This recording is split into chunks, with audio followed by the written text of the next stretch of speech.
Hey, you there. Want to go to the gym? Work out, make yourself better, be the best you can be? You can't. Because that's far right. Do you want to have a laugh with your friends online? Muck about, make some memes or whatever? No. No, you can't. Because that's far right. Sorry, bigot. Everything you do now is far right.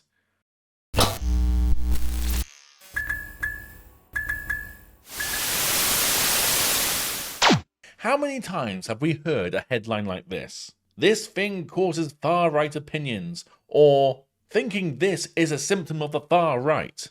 I gotta say, if all these articles were actually true, I'm basically Hitler. So I did some basic bitch research into this, and it is basic bitch because if I spent too long on this, I'd go spare. You can't take this stuff seriously. But I wanted to find out how far back this sort of thing goes. How, not just far right, but just accusing the right, as it were, of this, that, and the other. Now, in terms of the when, it goes back to the 1990s. And that goes for both us here in the great UK and also you across the pond in the USA. Do you know why? Do you know why? Because the two blokes. That's right. Here is that guy we call Tony Blair. Tony Blair. Yes, he started it for us in 1997, and as you could probably guess, he was a bit of a knob. In fact, he was more than a knob. He was a So yes, Mr. I just want to be called Tony Blair basically set himself upon the task of making everything bad, or rather everything he thought of as bad, being associated as part of right-wingness, as it were. I'm just making that word up because all of this is made up, technically. They're making up lies about people, so why not? I'll make up words at the same time. It was his tactic to getting rid of his main rivals in our country, the Tory party, the Conservative Party, for about 15 years. From 1997 up into 2010, so 13 years or so. Well, Tony, it worked. It worked in ways you cannot even imagine. Because of the ripple effect of what you did in the UK, and with Clinton doing a similar thing in the good old USA, has created much of the polarization we face today from the most simplest of things. And that first subject they decided essentially to make forbidden from speaking in any other way positive, you guessed it, you know what it is, because we still suffer from it today, it's immigration. Or as in the UK they renamed it, migration, because we were members of the European Union. So people weren't coming from different lands, coming to a place with different rules in it. No. They were coming to an occupied territory that was governed by the EU. That's what the UK was. It still is in a lot of ways, has to be said. So when you see articles like this stating, immigration attitudes have barely changed, so why is far right on the rise? Those who support these parties tend to do so because they agree with them that immigrants are dangerous others who form an economic and or cultural threat to their own native group. Or maybe when we see hundreds, not even hundreds, thousands of people coming here by boat, invading our country, or coming in thousands, in absolute thousands, going past the Mexico border, we have some legitimate concerns and worries, I think. These aren't poor people escaping some sort of hellhole. If that was the case, they would leave that country, if they could, and they go to the first free nation. According to the United Nations Refugee Center or Agency, their own refugee agency on the concept of what is a safe country, they state that it is a concept where asylum seekers and refugees may be returned to countries where they have or could have sought asylum. So they don't have to come to this one. They don't get to travel to whatever country they choose. They go to the first one that's safe, as it says here, where their safety would not be jeopardized. It's a quite clear-cut concept. But no, they come here. They come to the US. They come to other places that have more money, that have benefits that other nations wouldn't have. And because some die-hard hippie liberal like the political clout it gives them, to say, oh, look at these poor people. Oh, no, we must take care of them. I would, in fact, make sure that we immediately surge to the border. All those people are seeking asylum. We're going to continue to have wave after wave of this sort of stuff. But remember, everything is far right. So when people start buying into the notion that talking about immigration was far right, I'm talking a few years ago now, because that message sunk in, the elites, they thought, this works. Let's move on to something else. Let's get something else associated with the far right, or just the right in general. So what was one of the very next things they went for? Should be obvious to you, because we have got serious problems with it today, here, and I'm quite certain abroad as well. That's education. State education, to be exact.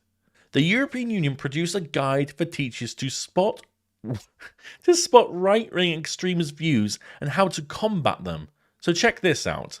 There is also a new online dimension where FRE, that stands for far-right extremism, or far-right extremist, members can gather.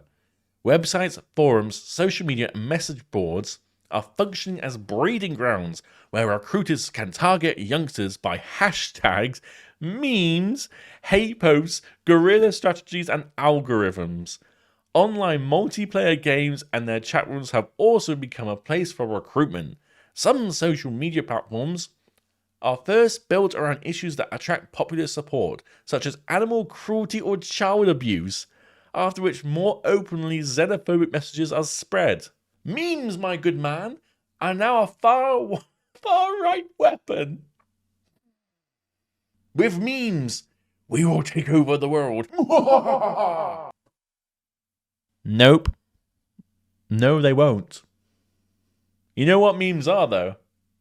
Hilarious. Don't trust China. China is asshole. Clearly calling someone a on COD or some sort of forum or in any sort of online game now makes you a right-winger by default. But what could make them far-right, I wonder? Perhaps they could go to the next extreme of saying that a woman looks like their lesbian grandmother. You, West Yorkshire, please. You very much. You. Elizabeth. Heartfelt. Now, I've just mentioned memes, so it's only prudent that we go into the next thing that's labelled far right. Comedy. Comedy is a powerful recruitment tool. How the US right wing uses laughs for vast influence. I can just see these younglings laughing, having a good time. Then when the comedy ends, oh no, all of them start getting angry and aggressive and I feel so angry. Death to the immigrant. Really?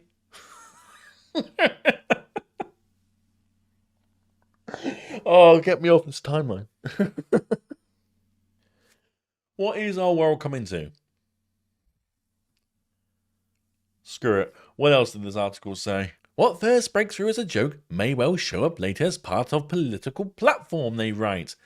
The increasingly influential world of right-wing comedy provides cover and secure to those inclined towards the ugliest of ideologies. You mean how life imitates art and vice versa? Yeah, that's called, life, you sad sack of shit. I mean, come on. I know Jewish people who laugh at Holocaust jokes. Ricky Gervais is by far one of the most popular comedians today, if not the most popular comedian today, and he makes paedophile jokes. He took my dress off. Oh, God. What happened next? What happened? He took his thing out. Oh, God, darling, and then what happened? Nothing, that was it. Oh, well, make something up. Humour is subjective. Just because you don't like it or don't get it doesn't mean no one should have it or no one should see it. Screw yourself. Okay, so I've got 3 more aspects to cover. But before I do, I gotta say this. 2 of these topics are actually related to each other, so I'll just go right into them both.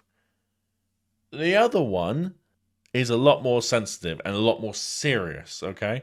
But all 3 of these next ones are the reason for this video. It's why this video exists. Alright? So let's get on with those first 2. Fascist fitness. How the far right is recruiting with online gyms. Yeah, that's it. No pain, no gain. Now let's go out there and bash some Muslims.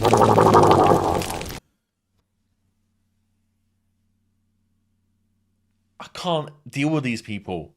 These people are stupid and ridiculous. They write for the mainstream, and yet they are from the fringe. It's ridiculous. Because that's what gym bunnies and chads do, isn't it? They're completely evil. Jesus Christ. Listen, there are two groups of people who go to the gym in 2023. There are people who want to lose weight or gain muscle and become the best they can be, along with next to them, the people who want to support them. And then you have another group. That group is women who take videos of themselves, trying to get some baits and clicks on their social media, hoping that some guy might glance over just once so they can say, ah, misogynist. That's it. That's gyms. They are not havens for right-wing incels. Believe me. They don't gather and scheme and decide if they're going to take over the world. No. They're there to sweat. Essentially. But this leads me into the other one. Why is the far right dominated by men? It is time we take masculinity more seriously in discussions of the far right and right-wing politics. You knew this one was coming. A war on masculinity. It's been going on for a while now. If they go after gyms and fitness, they are bound to go after masculinity itself. It's inevitable. Because don't forget, attractive people are more likely to be right-wing study finds. Every time I see a multicolored haired, spotty feminazi, I just basically shout, "Whoa! Whale hole! Did somebody just call me a whale? Yeah, I'm a hole!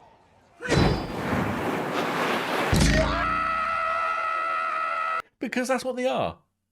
They're fat, they're miserable lamb whales. Prove me wrong. Masculinity also plays a role in terms of the propaganda and appeal of radical right parties and politicians. Michael Kimmel's earlier book, Angry White Men, noted the importance of masculinity in the broader right-wing subculture of America, i.e. the Trump base before Trump. It's the Trump orange man bad. It's all Trump's fault, everyone. It always comes back to it. In some way, somehow, it all comes back to it. I am done being nice about this subject. I did a Trump video where I did it very clearly, very succinctly, non-biased breakdown of how the Trump indictment is basically horse. And they still do this stuff.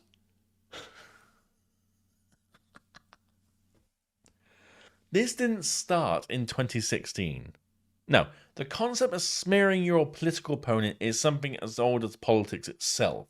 Shakespeare wrote poems on the thing, for God's sakes. I'm at the point of crying, and I don't mean teary tears, I mean tears of laughter at how pathetic all this is. I'm also gonna cry probably at anyone who believes this bull. But as goes, here's the last one, and this is the serious one now. So, sarcasm off for a bit. But just so we're clear, what we've covered so far. We've covered immigration. We've covered education. We've covered fitness, masculinity, and comedy. Now, admittedly, that's quite a varied number of topics for far right. But the one that's deadly serious, the one that's crossed the line for a lot of people, is this. The far right's fixation on pedophilia, or pedophilia in America, is dangerous. Nope. If you think highlighting the blight, the evil, as it were, of what some adults do in positions of power and privilege, genuine, I'm talking about actual privilege, not the fake one that wokeists talk about. I'm talking about having positions of power where you use that to their advantage. If you think that's not somehow dangerous, you are the problem. Now, let's be slightly fair here with this particular article. Let's just talk about what he initially states in the article, just for a degree of fairness, okay? Niceness. In this, he's talking about comments and things he's got himself. While most of the nasties are trolls and bots, I can't pretend that the hundreds of comments don't have an effect. I'm a priest, progressive, outspoken, No point in complaining, but a disturbing new aspect of these bombardments are the repeated and constant false accusations of paedophilia, not a libelous dribble, but a flood. Okay. I don't personally agree. I like talking, posting. People like insulting each other. You wouldn't survive a COD forum. It's just put that out there. But it's fine. If you don't like that stuff, you can get off social media for starters. You don't have to like it. I understand that. It's not for everyone. You don't like being called names. You're a sensitive lad. I get it. That doesn't excuse this next part of the article. There's always been a strong dose of homophobia involved through the venomous old canard of gay men being groomers, in spite of all the facts and evidence. Facts and evidence, however, are the last things relevant in all this. The trans issue magnified the paranoia, and it's been pushed into the mainstream by a new generation of right-wing politicians. You can see where this is going, but I will continue. When Florida's parental rights in education bill was being debated, for example, Governor Ron DeSantis' press secretary Christina Purcell wrote that anyone who opposed the legislation was probably a groomer. She's right. In 2020 on NBC, Donald Trump spoke of his supporters as being very strongly against pedophilia, and I agree with that. And I agree with it very strongly. And straight away, in my humble opinion, you out yourself as someone who doesn't care about pedophilia. Congrats! All about issues surrounding child mutilation, as you pointed out in that part about, LGB what's-it-face, alphabet. You're an enabler of evil by being against this legislation. You're a damn priest, supposedly. You cannot be a progressive priest. It doesn't exist. You're either a progressive, as they would call it, or a priest. They are opposite scales. Opposite ends of the scale, I should rather say. You're also against a film that came out quite recently in this article that shows the horror of child abduction and other things as well. You know what film I'm talking about, Sound of Freedom, for those that don't know. You disgust me. It's time for you to go on the wall in Minecraft. I think that's all I want to say in the matter. I've ranted a lot in this one. I know this sort of video is not for everyone where I basically shout into a microphone, but I had to get this off my chest. I really did, because you pen all this stuff up, you see people write the most ridiculous articles, and they get away with it. They're allowed to get away with it and they should. They should get away with it because it is free speech. But equally, I should be allowed to have a little reply. But it shouldn't be here. Just here, rather. I should be allowed to address them directly. That would be right, wouldn't it? But anyway, I hope you enjoyed this video for what it is. Please like, comment, and subscribe to the channel. I have all my links in the description, including my pop culture channel, Uber Geek. I will be back very soon, no doubt, with something else hard-hitting, because this channel is all about that. Until then, take care.